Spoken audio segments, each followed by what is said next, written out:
Shalom, shalom, boa tarde. Hoje nós estamos no dia 8 do mês de março do ano de 2022. É o calendário gregoriano. E pelo nosso calendário judaico, hoje nós estamos no dia 5 do mês de Adar 2, do ano 5782. Estamos aí com 183 dias no transcorrer do nosso calendário judaico. E estamos aqui em À Tarde com a Torá, trazendo a nossa paraxá semanal, mas as leituras diárias da nossa paraxá, né? Como diz os nossos sábios, conectados com a paraxá, conectados com a Torá, estamos aí diariamente conectados com a leitura bíblica da Torá, e isso nos remete a uma conexão com Deus constantemente. E a gota de sabedoria do nosso Rebbe Menachem Mendel, para o dia de hoje, ele nos fala da seguinte forma: quando você e o caminho que escolheu se dão maravilhosamente bem, é difícil saber se seus motivos são sinceros. Mas quando você depara com um caminho para fazer o bem e vê que esse caminho vai de encontro a todas as fibras de seu corpo, e por todas as células de seu cérebro, quando tudo que você quer é fugir e esconder-se dele, então siga-o. Este é o caminho certo. Então saberás que seus motivos são sinceros. Então essa palavra de sabedoria do nosso Rebbe Menachem Mendel traz para nós exatamente a questão. Quando você faz tudo aquilo que é legal, bacana, é bonito, você se sente bem nessa história toda, né? Então, de uma certa forma, não restam dúvidas que realmente você ainda está satisfazendo o seu próprio eu, o seu próprio ego. Então, pode acontecer, né? Realmente que os motivos não são lá tão sinceros assim. Mas quando você se depara com uma situação em que realmente tudo em você diz, foge daí, não vai fazer o bem para essa pessoa não, ela não merece, né? Ela não gosta de você, você não sabe quem é ela, e por aí afora vai, né? Então quando você está numa situação dessa daí, em que tudo parece mais certo fugir daquela situação, então o nosso Rebbe diz, siga em frente, é aqui. É isso que você deve fazer, é o correto. Então o Rebbe diz, então você saberá que os motivos que te levaram a fazer o bem àquela pessoa, apesar de você sentir vontade de fugir dali, então quando você fizer o bem àquela pessoa, então você vai perceber que realmente, além dos seus motivos serem sinceros, amar o próximo como a si mesmo, você estará fazendo a coisa correta. E é isso daí que diferencia realmente um herói daquele que não é herói. Enfrentar o seu eu, o seu ego, e a minha vontade é cair fora daqui, mas aí você luta com o seu ego e fala, não, peraí, amar o próximo como a si mesmo é algo para ser vencido no nosso dia a dia. É transcender o nosso próprio eu. Então não importa se ela não gosta de mim, se ela não merece, ser meu inimigo, não é simpatizante meu, etc. e tal, não tem problema. O importante é executar a mitzvah. Ame o teu próximo como a ti mesmo. Baruch Hashem por isso. Ok? Então vamos lá, né? Estamos aí na nossa paraxá semanal, Vaikra. Vimos aí já algumas coisas preciosas com referência a isso daí, né? E hoje nós estamos no terceiro dia da semana, é o terceiro dia do Shabat, e portanto nós estamos na nossa terceira aliá, ok? Antes de nós irmos para a nossa aliá, o nosso amado emissário de Miracema, Rio de Janeiro, o Antônio Márcio, né? Ele postou hoje nos grupos Bnei Noach sobre um texto, né, que diz Obrigada por me fazer mulher.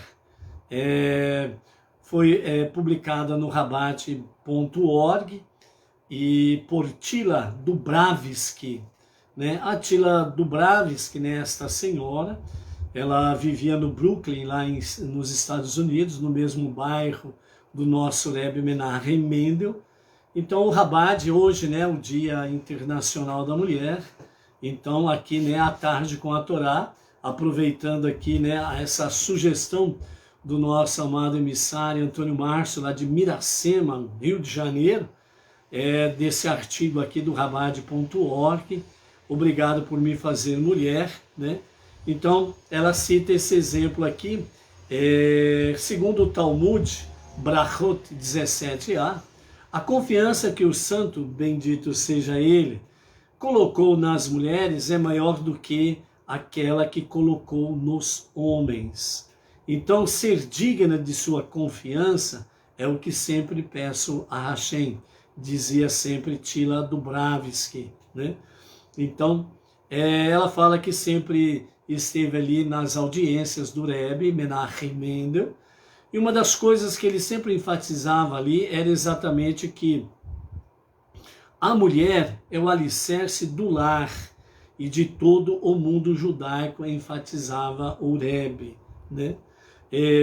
Não podemos, né, deixar de observar que dentro desse mesmo aspecto, no sentido paralelo, ombro a ombro, com as mulheres judias, né, toda mulher não judia, toda Bat Noach, ela tem esse exemplo e, obviamente, um exemplo a ser seguido. Então, dentro do mundo judaico, o alicerce do lar, ela está, de fato, na mulher. Então, por isso que tem aquele famoso ditado popular aí que se fala, né, nas rodas dos amigos, etc e tal. E aí, fulano, quem que manda lá na sua casa? Ele fala, quem manda lá em casa é a mulher, é ela que manda.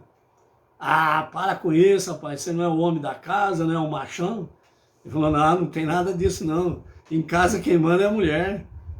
Então, por isso que tem aquela história sobre o casamento do rei, né, que os nossos mestres trazem, que é muito oportuna, né, para esse momento aqui, né? Então, o rei Leão estava casando e convidou todos os animais para sua festa de casamento. E aí, entre tantos convidados, veio o ratinho, né? Veio o rato e chegou, e aí, brother, tudo bem, irmão? O leão olhou para ele e falou, esse rato me chamando de brother, para com isso, mano. Então, né, o leão deu aquele rugido, né, todo cheio de imponência, poder, né? E aí o leão disse para o rato, né, você vem no meu casamento meu, do rei leão, e você vem com essa daí de brother, rapaz, para com isso, ô seu rato. Aí o ratinho vira pro leão e fala assim, fica tranquilo, antes de casar eu também me senti um leão. Né? Então os nossos mestres trazem essa história, o casamento do rei leão, né? Então é exatamente isso daí, né? Antes, eu disse o rato, né? Antes de casar eu me senti um leão também. Né? Então essa é a realidade, né? Então dentro do lar judaico, a mulher judia é o alicerce do lar. Temos também, né, os nossos mestres trazem aí também a história real também de um rabino, né, que sempre viajava fazendo as suas palestras aqui e ali acolá. E num determinado dia ele desceu lá no aeroporto, lá nos Estados Unidos, e deu o endereço para o taxista. E aí o taxista falou assim, é aqui a sua casa? Esse é o endereço da sua casa? E o rabino falou, não é o endereço da minha casa, é onde eu vou. Aí o taxista andou, né, pelo trajeto todo, aí chegou no endereço, ele parou de frente a uma casa, e o taxista disse ao rabino, ô rabino, coisa feia, o rabino não pode mentir. Aí, é a casa do senhor, esse é o endereço, como que o senhor disse que não tem casa? Aí então o rabino disse para ele, a minha esposa, ela faleceu faz 1 ano. Eu não tenho casa, eu tenho um lugar para ficar. A minha casa foi embora. Entendeu?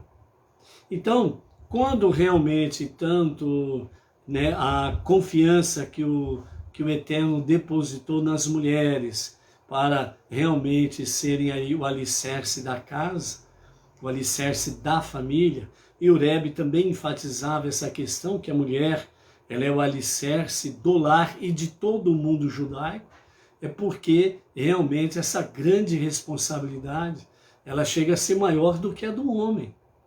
Porque o futuro está exatamente nas mãos das mulheres, ao educar os seus filhos, e toda a vida judaica em si. É o que fez e faz permanecer a vida judaica, a fé judaica e a religiosidade judaica nesses milênios todos, né?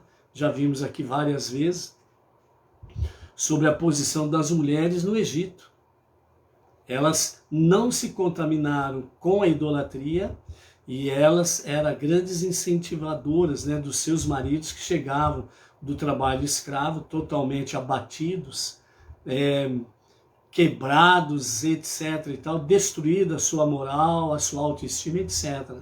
E elas faziam com que, ao entrarem em casa, os maridos pudessem reverter toda essa situação negativa. E elas usavam os espelhos de bronze para refletir a imagem dela junto com seu marido, né? Isso daí fazia com que eles pudessem realmente cumprir a sua obrigação como marido, pudessem realmente reativar energias, a esperança da redenção, etc. e tal. Então elas fizeram com que o lar e a família subsistissem e automaticamente a fé judaica. Então também não é diferente através dos milênios até aqui. E o Rebbe enfatizava muito bem essa história. E é exatamente o exemplo, né, para toda Batinoa, toda mulher não judia, que está nessa jornada monoteísta, né, com orientação rabínica, que precisam aí ser realmente esse diferencial, né, na família, no seio familiar e no próprio meio Benei Noach, para que realmente os homens tenham aí, os homens recebam, né, das mulheres essa energia positiva para poder continuar a cumprir a nossa missão suprema de transformar este mundo na moradia de Deus. Então ainda diz, né, a Tila Dubravsky, neste artigo, obrigada por me fazer mulher, então ela diz também, né, homens e mulheres foram criados à imagem de Deus, cada um com seus próprios talentos e personalidades. Cada um sozinho está incompleto. Então o homem sozinho, a mulher sozinha, na realidade estão incompletos. A perfeição da personalidade humana ocorre quando o homem e a mulher agem em harmonia, em união, agem em uníssono, né? São dois num só, como diz Bereshit. Deixará o homem a tua casa e a sua parentela, unir-se à sua esposa, à sua mulher, e não serão mais dois, serão um só. Então esse é o objetivo divino e é o objetivo dentro do seio familiar. Ao mesmo tempo, agindo com harmonia, com unidade, né, para realizar as tarefas ímpares e únicas que somente um casal realmente, dentro dessa forma, o pode fazer. No judaísmo, enquanto o homem é o ministro do exterior, né, externo à casa, tem as suas obrigações, a mulher é a ministra do interior, né, dentro da casa, família, etc. Cuidando para que nosso povo se fortaleça e permaneça unido. A missão que Hashem entregou à mulher judia é de salvaguardar a santidade de nosso povo. Então vejo bem para cada Batinor, cada mulher Benei Noach, né, Batinor, realmente a confiança que Deus está estendendo além da mulher judia, a Batinor, dentro do contexto familiar Benei Noach e dentro do contexto realmente da atividade de fé com alicerce judaico e orientação rabínica. Os preceitos mais sublimes que afetam o próprio âmago de nossa nação, estes Hashem, ele confiou às mulheres, né? Então, por isso, as mulheres, elas, da parte de Hashem, há uma confiança distinta, ímpar, que Deus depositou nas mulheres para a sobrevivência da família, do povo judaico, para que a revelação dos dias de Mashiach na redenção final aconteçam rapidamente. No mesmo nível, a Bat-Noach também tem, sem sombra de dúvidas, essa dádiva da parte de Hashem. Família, o movimento Benei Noach, dentro desse aspecto, para a revelação do justo e verdadeiro Mashiach. É nossa responsabilidade e privilégio do acendimento das velas de Shabbat, bem como também de Yom Tov, anunciando o dia santificado com todas as suas energias espirituais, do cuidado com o kasherut, dos alimentos, a ingestão dos quais diretamente influenciam o nosso caráter, da pureza familiar, um preceito sublime que na sua importância se compara a qualquer um dos seguintes preceitos mais conhecidos: Yom Kippur, Brit Milá, ou até mesmo a proibição de comer hametz em Pesach. Não vamos nos enganar. Ser alicerce de um lar, consequentemente, de toda a vida judaica, não é uma tarefa fácil. Criar um ambiente no lar onde prevaleça o amor a Hashem, a Torá e ao próximo, é uma tarefa colossal que exige muita perspicácia, firmeza, devoção e criatividade, entre outras qualidades. Abrange desde a escolha da decoração do quarto do bebê, as canções de ninar, até a seleção do material de leitura e filmes que os adolescentes e os adultos leem ou assistem. Envolve assegurar a cada um, ou melhor, a cada aposento na casa tenha realmente a santidade do lar, né? Então, também a responsabilidade da mulher, da esposa, da mãe, né? Incluir e incentivar o hábito de fazer o modéani, né? Quando se acorda pela manhã, né? Todo homem aí casado que tem a mulher que está na fé e pratica, né, as preces diárias, né? Qual é aquele que não escutou a esposa perguntando para ele: você fez o modéani? Você já fez a ablução? Eu escuto sempre, viu? A minha Edna, ela é uma vigilante, né? Contumaz nesse sentido aí também. E é isso muito bom, né? Então também, dessa forma, ela é a grande responsável por estas questões familiares, bem como também as bênçãos antes e após as alimentações, né? O Shema pela manhã, à noite, né? É aquela que abraça a transmissão de valores com respeito aos pais, a prática da caridade, da tzedakah, a hospitalidade, a honestidade e etc, e etc. Certo? Então, a bênção, segundo o Talmud fala em Bavá Metsiá 59a, a bênção repousa no lar de um homem somente por causa da sua mulher, da sua esposa.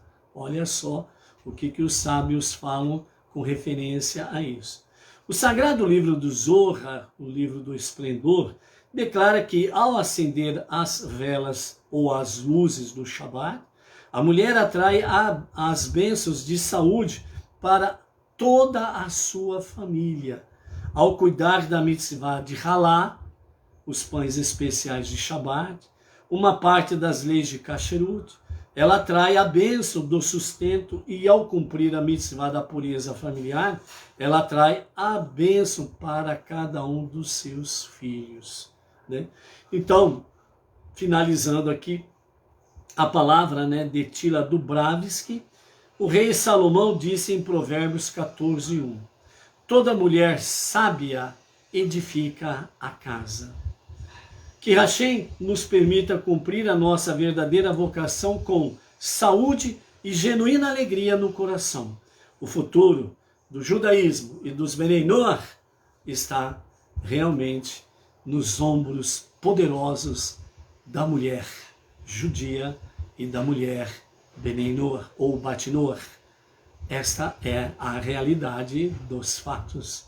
Então, por isso, né, homens, saibam verdadeiramente amar adequadamente e com grande amor a sua esposa. Então fica aqui, né, a nossa homenagem à Tarde com a Torá, ao Dia Internacional da Mulher, né? Se for para ficarmos falando sobre a mulher, vamos passar dias, semanas, meses falando e ainda o assunto não se esgota. Então, nessa palavra de Tila Dubravsky, lá do Brooklyn, nos Estados Unidos, fica aqui então a nossa homenagem a todas as mulheres, não somente as mulheres judias, não somente as Bat Noach, mas todas as mulheres no mundo inteiro, que possam que elas possam ter, né, realmente a luz divina na sua vida, no seu dia a dia, e possam cumprir a sua função ou funções múltiplas, né, preciosas e maravilhosas que Deus tem confiado a cada mulher. Então, por isso, Mazal Tov às mulheres judias, Benei Noach, e as mulheres no mundo inteiro. Baruch Hashem. Ok? É isso daí, amados. Nosso shalom hoje vai para Valbevan Oliveira, lá no Piauí. A Vânia Ivonete, Recife, Pernambuco. Wagner 98, Augusto de Oliveira, lá da cidade Braço do Norte, Santa Catarina.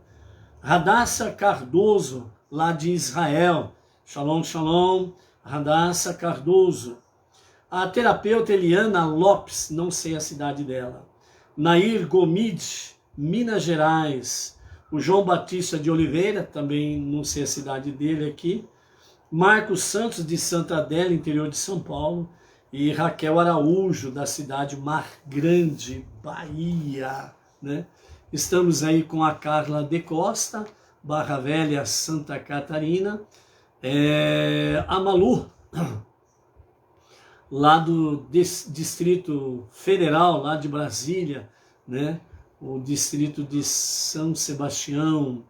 Temos aí a Maria Luísa, também lá de Palmas, Tocantins.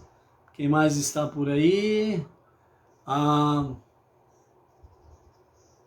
O Luiz Ribeiro, Itaquera Grande, São Paulo, está por aí também.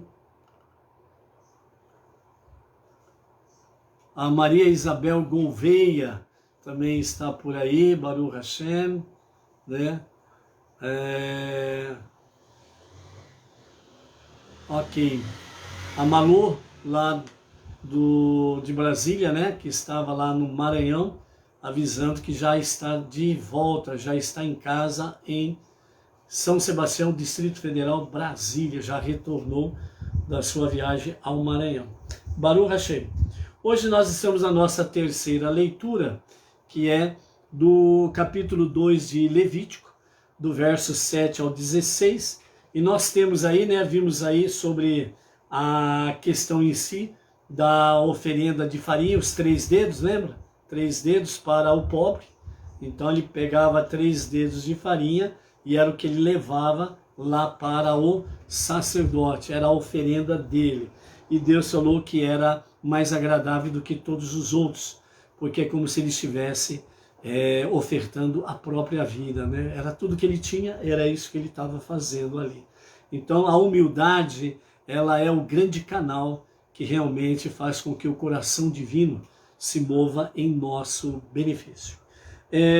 Depois nós temos aí do versos 8 até o verso 13, nós temos aí as leis referentes a todas as oblações. E é exatamente aqui onde nos fala dos 3 dedos de farinha sendo separadas, bem como também nos fala sobre a questão em si da a massa levedada, né? Não faça qualquer oblação que é oferecida a Deus de massa levedada, né? Faça massa fermentada. Isso porque vocês não podem queimar nenhum levedo e nenhum mel como uma oferenda de fogo para Deus. Embora vocês possam trazer figos e tâmaras, a fonte do mel, como os primeiros frutos para Deus, e vocês possam trazer alimento fermentado, com os 2 pães de Shavuot. Eles não podem ser oferecidos sobre o altar como um aroma agradável.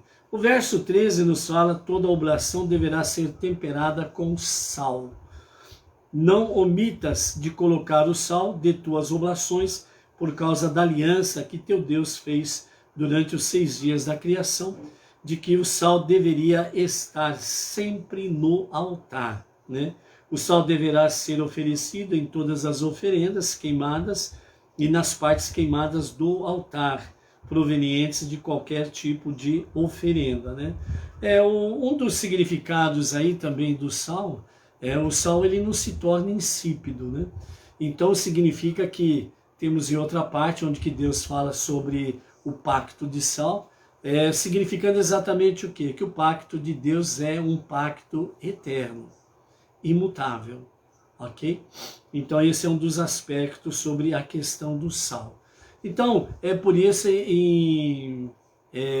nas mesas judaicas, por exemplo, né, sempre tem ali uma porção de sal sobre a mesa. Por que isso? É justamente para lembrar que o pacto de Deus é um pacto de sal, é um pacto eterno. Então, se nós colocamos sobre a mesa de alimentação, né, seja qual for o alimento que nós ali colocamos, fazemos as bênçãos anteriores e posteriores à alimentação, né? Então o sal ali ele sempre estará como um lembrete, Deus não se esquece da sua aliança, não faltará o sustento sobre a tua mesa na vida da família. Então esse também é um dos significados aí sobre a questão do sal, né? Então não é uma obrigação nenhuma, mas se você quer deixar sobre a mesa, por exemplo, algumas frutas, né, uma porção de sal sempre ali presente sobre a mesa, né, é uma forma de você poder estar aí lembrando. Lembre que não é uma ordenança, ok? Mas se você o fizer, né, de uma forma assim singela, simples, sempre tendo na lembrança que não faltará o alimento na tua família, sobre a tua mesa, ok? Daqui a pouco nós vamos ver alguma coisa mais sobre isso que o nosso Rebbe nos traz. Do verso 14 até o verso 16, nós temos aí sobre a oferenda de Homer, que ela realmente acontece depois de Pêssar, né? Na segunda noite após Pêssar, né, começa a contagem do Homer, né? E então a oferenda do Homer, quando trouxer uma oferenda de refeição dos primeiros grãos de Deus, deverá trazer os primeiros e mais frescos grãos de cevada assado em fogo e então moídos numa farinha grosseira, como oblação de seus primeiros grãos. Coloque azeite e o olíbano sobre ela, é uma oblação, oferenda de refeição. Então o sacerdote tirará uma porção de sua farinha e o seu óleo, bem como do seu olíbano, e queimará assim no altar, de forma que quem a trouxe será lembrado positivamente diante de Deus. É uma oferenda de fogo, né? Então aqui nós encerramos a nossa leitura, a nossa terceira aliá, né? Uma palavra, né, dos nossos mestres sobre o verso 13, sobre a questão do sal, nós temos aqui, de acordo com o pensamento e o ensinamento racídico, né, essa palavra de sabedoria, oferecer um sacrifício no altar é um processo de oferecimento da alma divina. Aliás, é um procedimento, é um oferecimento da nossa alma animal, a fonte de todos os desejos físicos. Um oferecimento, então, dessa alma animal a Deus. Com esses desejos vem principalmente do sangue, né? O sangue que ferve, né? Todo sacrifício deve ser salgado, significando a forte resolução da pessoa que traz o sacrifício de extrair esses desejos da alma animal, assim como o sal extrai o sangue, né?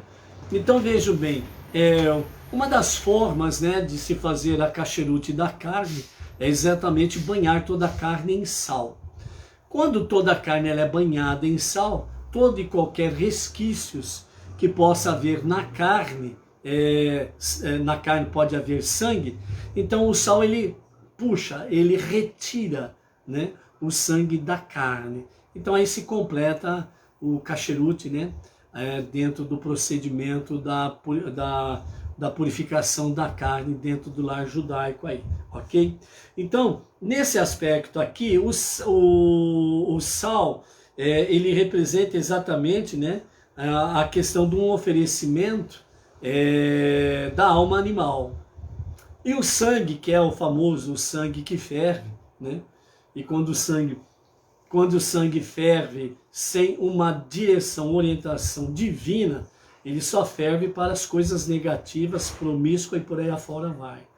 Então, nesse sentido, o sacrifício com o sal, e todo sacrifício deve conter o sal, exatamente nesse sentido, para exterminar, exteriorizar, ou seja, eliminar da carne o sangue, a questão promíscua, secular e etc. e tal, dos desejos carnais. Então é um sacrifício para Hashem nesse sentido. Então está se sacrificando a alma animal, ok? Então por isso, dentro desse aspecto aí, né, os nossos sábios falam repetidas vezes que a nossa casa precisa ser um micro Beit HaMikdash, né? Um lugar sagrado. A nossa mesa de refeição precisa ser também um altar de sacrifícios, um altar sagrado para Deus. E dentro desse aspecto nós vamos, dentro do ambiente familiar e no nosso dia a dia, nós vamos exatamente temperando tudo com sal. Ou seja, fazendo com que toda a carnalidade ela caia por terra. E como o sal ele extrai o sangue, significa que todo sacrifício salgado, ele está exatamente fazendo isso, está tirando todo o desejo e o apetite desenfreado da carnalidade e das coisas seculares dentro desse aspecto aí, ok? Por isso que se fala, né? Sem sal, qualquer alimento se torna insípido, né? Fica... né? Então, se não tiver aquela pitadinha de sal, não há um bom sabor, né? Então, por isso, as nossas vidas, elas precisam ter este sal, para realmente ter um bom perfume diante de Deus, um bom, entre aspas, né? Um bom cheiro de... Um bom apetite para com Deus, né? Ou seja, sem a Torá nós não somos salgados como deveríamos ser. Então nós precisamos constantemente da Torá como um sal, né? Realmente salgando as nossas vidas no altar de Deus, para que seja completada aí toda a bênção nesse sentido e nesse aspecto aí, ok? Então, Baruch Hashem. O nosso Rebbe Menachem Mendel, ele nos fala dentro desse aspecto sobre a questão de elevar os 4 reinos. Então o nosso Rebbe diz assim: Deus disse a Moshe, você deve oferecer o sal em todos os teus sacrifícios. Todos os 4 reinos da criação são incorporados nos sacrifícios, né? O sal é o elemento mineral, então o sal ele está representando exatamente o reino mineral. O azeite de oliva, o vinho e a farinha, né, que acompanham o sacrifício, eles são os elementos vegetais, o reino vegetal, eles representam. O animal que é levado para o sacrifício, automaticamente ele representa o reino animal, ok? Mas como todas estas coisas não andam sozinhas, precisa de alguém para levar, precisa de alguém para trazer ao mexicão o tabernáculo no deserto ou no Beit HaMikdash, no grande templo em Jerusalém. Como eles não têm pernas por si mesmo, né? Dentro do reino mineral, do vegetal, né? E o animal, apesar de que os animais têm as suas patinhas, mas eles não vão sozinho para o tabernáculo nem o Beit HaMikdash. Então precisa do quê? Precisa daquelas duas pernas teimosinhas, aquelas duas pernas que andam de forma em pé, né? E muitas vezes agem de forma muito prepotente, faltando humildade. É o chamado ser humano, né? Que representa exatamente o reino humano. Então aqui nós temos exatamente o quê? Os 4 elementos, ou os 4 reinos, né? O mineral, o vegetal, o animal e o humano, todos participando realmente dos sacrifícios. E além do ser humano, aquele um que leva, né, os sacrifícios e todas as demais questões para o tabernáculo ou o grande templo em Jerusalém, nós temos aí os Kohanim, os sacerdotes, e o Kohen Gadol, né, o sumo sacerdote, que também são do reino humano. Então, todos devidamente incorporados na santidade divina para elevar todos os sacrifícios à presença divina em santidade diante de Hashem, com os 4 elementos, ou os 4 reinos. Desta forma semelhante, né, então de forma semelhante, os alimentos animais e vegetais com os quais nos alimentamos são nosso sacrifício pessoal, já que ao comê-los, os transformamos na energia que nos permite cumprir os mandamentos de Deus, elevando-o assim à santidade divina. Por isso, o nosso Rebbe vem e confirma a palavra da sabedoria que diz: nesse contexto, nossa mesa, a mesa da nossa refeição. Então, a nossa mesa é o nosso altar pessoal diário. Seguindo a tradição, mergulhamos o pão no sal antes de comê-lo. E desta forma elevamos todos os 4 reinos da criação à nossa mesa, assim como esses eram sublimados ao sacrifício. Ou seja, vamos tentar trazer em miúdos, de forma mais simples, essa questão. Todo Shabat, todo Kabbalat Shabat que nós fazemos, né, nós temos aquele momento do Kiddush, o pão e o vinho do Kiddush. Mas quando nós tomamos posse do pão, da nossa porção de pão naquele momento, à mesa, nós temos sobre a mesa do Kabbalat Shabbat, no momento do Kiddush, nós temos ali sobre a mesa porções de sal. E então, quando cada pessoa participante do Kiddush, ele pega a sua porção de pão, ele vai lá e mergulha o pão no sal 3 vezes, para depois ingerir, para depois comer, ok? Então, no Kabbalat Shabbat, em Kiddush, nós temos essa prática. Essa mesma prática, segundo aqui o nosso Rebbe faz menção, toda refeição que contém pão, precisa ter ali o salzinho e você mergulhar ali 3 vezes um pedaço de pão para você poder começar a comer o pão com comida. Então tem pessoas que têm o costume de comer pão com comida, né? Aliás, é uma delícia comer pão com comida. É uma delícia, certo? Então, tem aí as bênçãos pertinentes às refeições que estão sobre a mesa, né? E se há pão, então a orientação rabínica é essa: faz-se a bênção do pão, né? Que serve para os demais alimentos que estão sobre a mesa, né? Com exceção do vinho, que a sua bênção peculiar sempre é para ser feita. Então, dessa forma aí, quem tem o costume, por exemplo, na sua mesa de refeição, comer os seus alimentos com pão, não esqueça de ter ali uma porçãozinha de sal, pegue um pedaço do pão e você mergulha 3 vezes, você já fez a bênção automaticamente, aí você come aquele pedaço de pão com sal. Posteriormente, os demais pedaços de pão que você irá comer não precisa mergulhar no sal. Você pode comer diretamente, tranquilamente, sossegado, ok? Então, dessa forma aqui, o que nós temos? As mesas das nossas refeições, então, são o nosso mesaber, o nosso misaber, que é o quê? O altar, a mesa de altar, o nosso altar. A nossa mesa de refeição é o nosso altar, é o nosso misaber. Então, todos os alimentos que são colocados sobre a mesa para a família se alimentar, geralmente estão ali os 4 reinos. O vegetal, o mineral, o animal e o humano, geralmente, ok?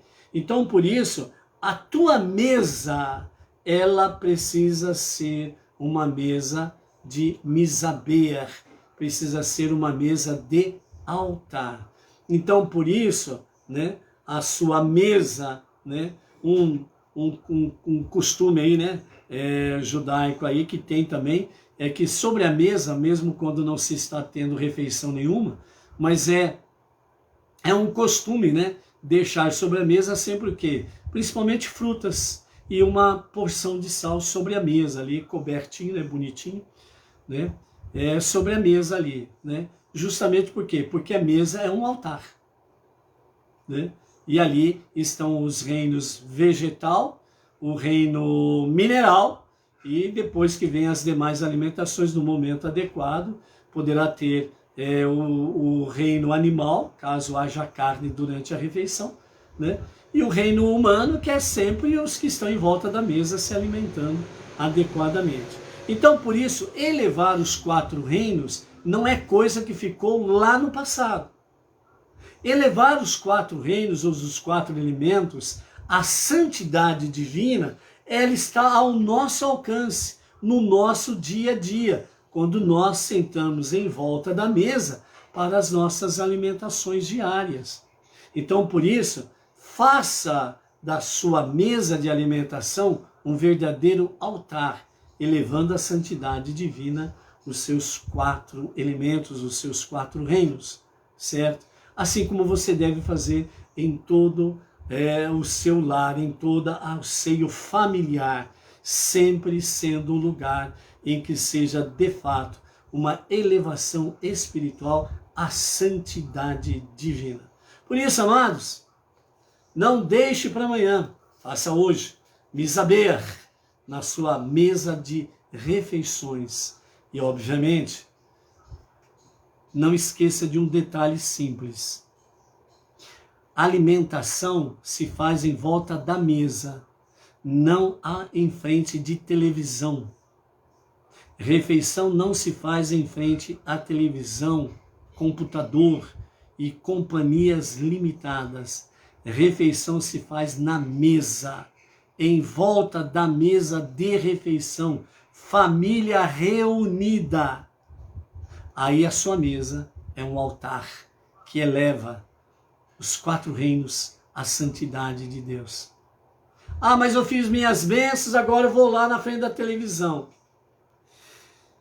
A gente poderia usar aqui uma palavra muito chula, né?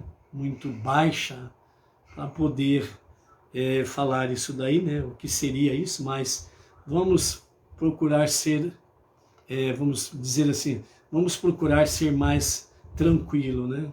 Tranquilo, tudo bem, tranquilo, calminha.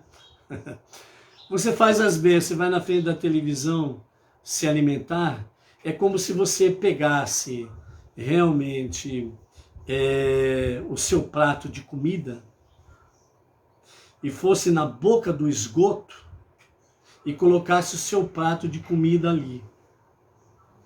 E a forma que, à medida que o esgoto vai caindo no seu prato, você vai se alimentando. Toda a santidade cai por terra. A santidade de Deus se ausenta, porque não tem como misturar coisa profana e coisa impura. Então, por isso, os nossos sábios falam que a nossa mesa de refeições é um altar, é um misaber, é um altar de santidade.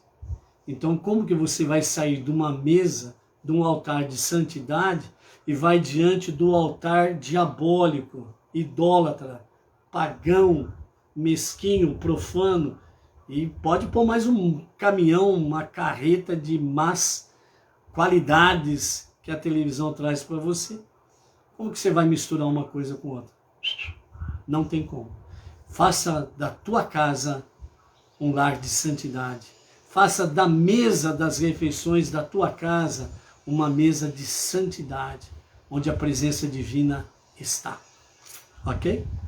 Bom, depois, fora desse contexto, se tiver alguma coisa boa para se aproveitar na televisão, aí você vai lá, aproveita posteriormente. Se tiver alguma coisa boa.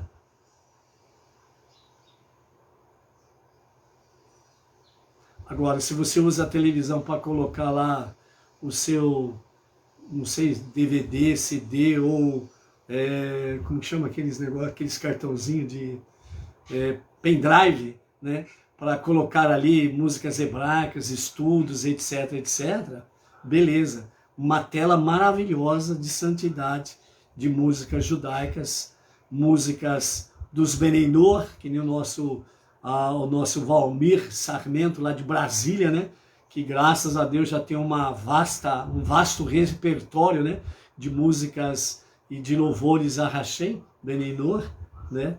Quem ainda não viu, procura lá no YouTube, Valmir Sarmento. E ali você vai desfrutar de muitas músicas Beneinor, de louvor e adoração a Deus, ok? Vai lá. E também nesse aspecto aí você estará fazendo o quê? Você estará fazendo realmente da sua vida, da sua mesa, da sua casa, da sua família, um lugar de santidade a Deus. Por isso, seja forte, seja ousado, seja corajoso, não tenha medo. É muito bom. Só de Deus vem a verdadeira força para a gente seguir em frente. Por isso, até amanhã. Shalom, shalom. Que se Mashiach não chegar a qualquer momento mesmo, amanhã estaremos de volta aqui em A Tarde com a Torá. Até lá.